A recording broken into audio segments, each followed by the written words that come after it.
तो स्वागत है आपका JEE NEET physics fact series में। मैं इसमें नोट्स बनवा कर याद करवा रहा हूँ। जैसा मैंने पिछले वीडियो में इंडक्टर पर बात की है, उससे जोड़कर मैंने 18 पॉइंट्स बनाए हैं बच्चों। लगातार वीडियो डाल रहा हूँ और ऐसे ही मैं आज बात करूँगा टेम्परेचर पे, जैसा कि मैंने गिवन है।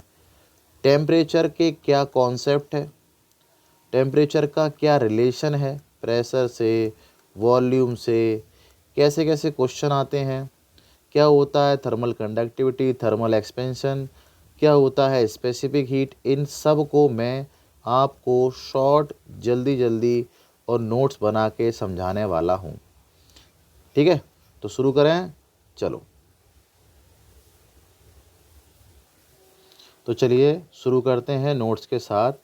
टेम्परेचर जिसका सिंबल होता है टी, जितने भी न्यूमेरिकल आएंगे सारे में आपको स्टैंडर्ड ऐसा यूनिट यूज़ करना है, केल्विन।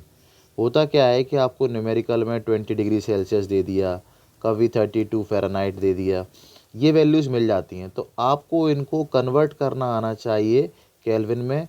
ध्यान रखना कि न्यूमेरिकल में जो वैल्यू यूज़ करेंगे वो केल्विन में ही करेंगे। टेम्परेचर है बच्चों तो हीट है। सर ये तो हम जानते हैं कि टेम्परेचर अगर राइज करता है तो हीट लगती है, मतलब टेम्परेचर प्रोपोर्शनल हीट। इसको जोड़ते कैसे, देखो बताता हूँ मैं आपको। जैसे आपसे कहा गया कि 20 डिग्री सेल्सियस टेम्परेचर है और दूसरी जगह पर है 50 डिग्री सेल्सियस। ये समर का टेम्परेचर है और ये विंटर का टेम्परेचर है। तो ये जो टेम्परेचर है ये स्टैंडर्ड स्केल्स में मेज़र किया गया है, जिसको हम डिग्री सेल्सियस बोलते हैं। ठीक है, अगर ये वैल्यूज़ मिलती हैं आपको तो इसको केल्विन में बदलना है, क्योंकि केल्विन स्टैंडर्ड ऐसा यूनिट है। अब सर ये जो वेरिएशन हुआ ये कैसे हुआ और आप इसको हीट के फॉर्म में कैसे समझाओगे? तो देखो, जैसे आप, मैं एक कंटेनर ले लेता हूँ। ठीक है, अभी बता रहा हूँ मैं आपको। एक कंटेनर ले लिया मैंने और इसमें कई सारे मॉलिक्यूल्स हैं। क्या हैं? कई सारे मॉलिक्यूल्स। तो आप जैसे ही इसको हीट दोगे तो क्या होगा, ये मॉलिक्यूल्स के पास एनर्जी मिलेगी और ये मॉलिक्यूल्स का वॉल्यूम बढ़ेगा। मतलब ये वाटर है अगर, तो थोड़ी देर बाद क्या बन जाएगा, ये वेपर वेपर बन जाएगा। यस सर, पक्की बात है। तो टेम्परेचर का रिलेशन क्या है इससे? टेम्परेचर बढ़ रहा है हीट बढ़ाने पर। Yes sir. क्यों बढ़ रहा है? जैसे ही हीट बढ़ाते हैं टेम्परेचर बढ़ जाता है। इसको ऐसे समझो, क्योंकि हीट क्या है? एक एनर्जी। तो चौथा पॉइंट, हीट है एनर्जी, और आप एनर्जी जैसे ही ट्रांसफर करते हो kinetic energy of the molecules बढ़ जाती है। आया कुछ समझ में? और जैसे ही मॉलिक्यूल्स की एनर्जी बढ़ती है टेम्परेचर भी राइज करता है। ठीक है, नेक्स्ट वाले पॉइंट में आपको और अच्छे से क्लियर कराऊंगा मैं। अभी इसको मैं क्लीन कर देता हूँ, आप इसका स्क्रीनशॉट ले लो, मैं भी ले लेता हूँ स्क्रीनशॉट। ओके बच्चों, हमारा पॉइंट चल रहा था पांचवा, सॉरी यहाँ पर फिफ्थ पॉइंट चल रहा था कि सर हीट का टेम्परेचर से क्या रिलेशन है और ये आप प्रोपोर्शनल क्यों लिख रहे हो बार बार। देखो बच्चों, हीट क्या है? एनर्जी। बिल्कुल सही है सर। और एनर्जी को हम मेज़र करते हैं जूल में। बिल्कुल सही है। अगर आप ये कैलोरी लिख रहे हैं, ये है सीजीएस यूनिट, इसको जूल में बदलने के लिए आपको मल्टीप्लाई करना पड़ेगा 4.186 का। ठीक है, आगे बताओ। तो आगे जैसे ही आप किसी भी बॉडी को हीट ट्रांसफ़र करोगे या हीट देते हो तो उस बॉडी का टेम्परेचर बढ़ता है कि नहीं? बिल्कुल बढ़ता है सर। तो यानी रिलेशन खासा है, बिल्कुल खासा है बेटा। देखो कैसे, हीट क्या है? एनर्जी। बिल्कुल सही है, अगेन वहीं पर आ गए। ना ना ना, आपने यहाँ फोकस नहीं किया, यहाँ यहाँ यहाँ। इस कंटेनर में क्या भरा हुआ था? वाटर। आप ठीक है, तो वाटर के मॉलिक्यूल्स को एनर्जी देने पर उनकी कौन सी एनर्जी बढ़ेगी? काइनेटिक एनर्जी बढ़ेगी।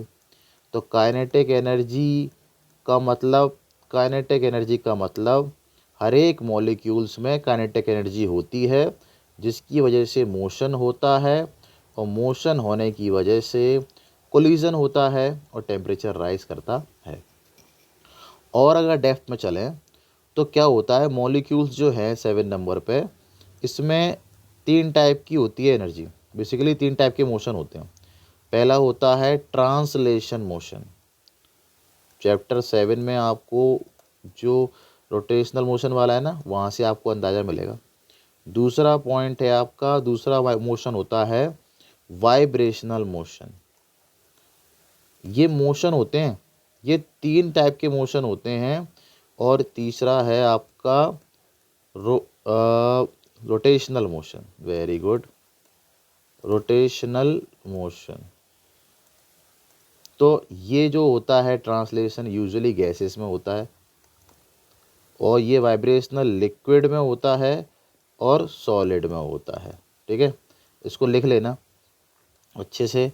और ये वाला होता है जब टेम्परेचर क्या होता है, हाई टेम्परेचर पर रोटेशनल मोशन होता है। तो अभी मेरे बच्चे इतना समझे हैं कि हीट एक एनर्जी है।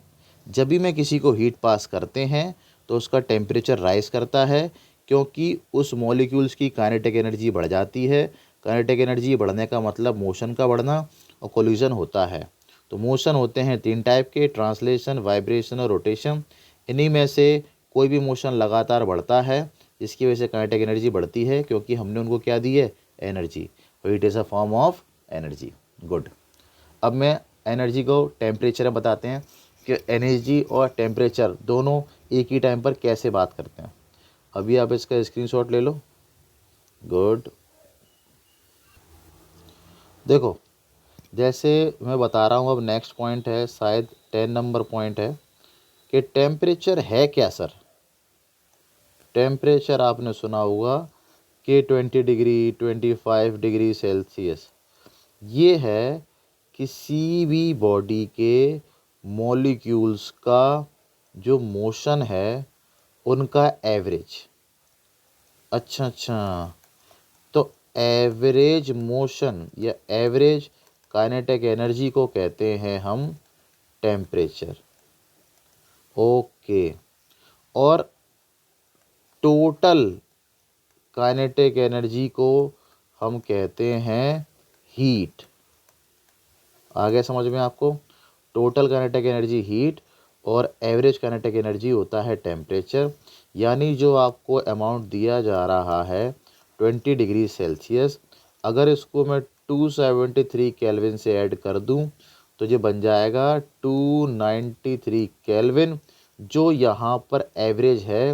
हो सकता है इसका टेम्परेचर ज़्यादा हो, इसका कम हो, इसका काफ़ी ज़्यादा हो और इसका बहुत कम हो।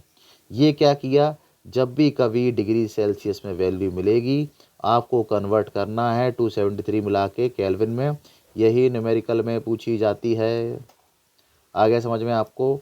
तो 11 नंबर जो पॉइंट है, उससे पहले आपको टेम्परेचर समझ में आ चुका है और हीट समझ में आ चुकी है। यानी टेम्परेचर का रिश्ता हीट के साथ प्रोपोर्शनल होने वाला है। आगे देखिए, 12 नंबर कहता है कि टेम्परेचर का डिफरेंस ही हीट फ्लो कराता है।